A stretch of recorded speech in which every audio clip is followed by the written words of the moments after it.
Bavukanye banje ndabaramukije mu izina rya Yesu. Uno munsi ndashaka kubaganiriza ku ciyumviro gikomeye cane. Iterambere hamwe no gutera imbere mu buzima no muri business nk'uko Imana yabishatse kuva kw'iremwa ry'umuntu.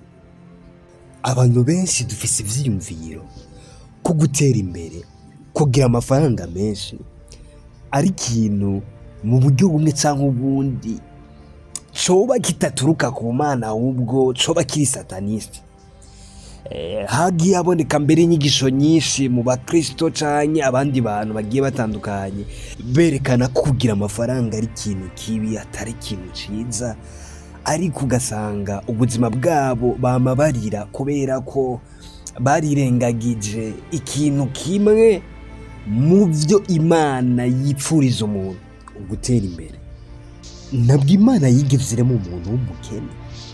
Adamu yaratunze, yari afise buri kimwe cose kugira abashe kubaho neza, ariko uyu munsi satani agerageza kwereka abantu ko ubutunzi ari ikintu kibi, kugira ngo babwanse bagakena abashe kubakoresha mu buryo bwiza, bakora ibibi, maze mu bwo bukene abashe kubifatira abakoresha icyo agomba cose, bibagire neza na neza n'akarangamutima k'ubukristo bwabo.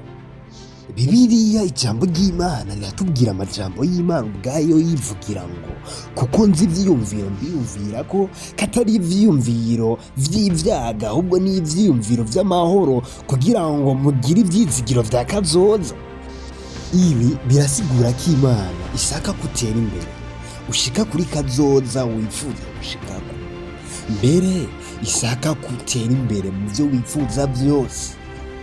Ariko rero iterambere ntishobora kugushikako mu gihe mu bwenge bwawe utarumva ko rishoboka gushika. Umuntu ntashobora guhindura ubuzima bwiwe atarabanza guhindura uburyo yibona n'ivyo yemera mu bwenge bwiwe.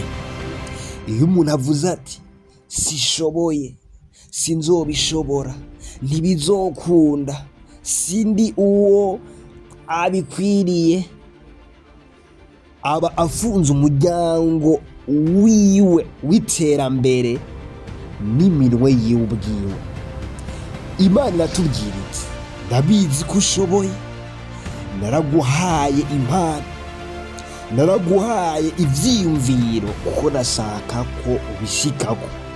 Muri business ntutinye gutangura kuri bike, ntutinye kwiga, ntutinye kugerageza, ariko Imana izokorera mu bantu bafata intambwe yo gushaka gutangura naho vyoba ari bike bafise ukwizera.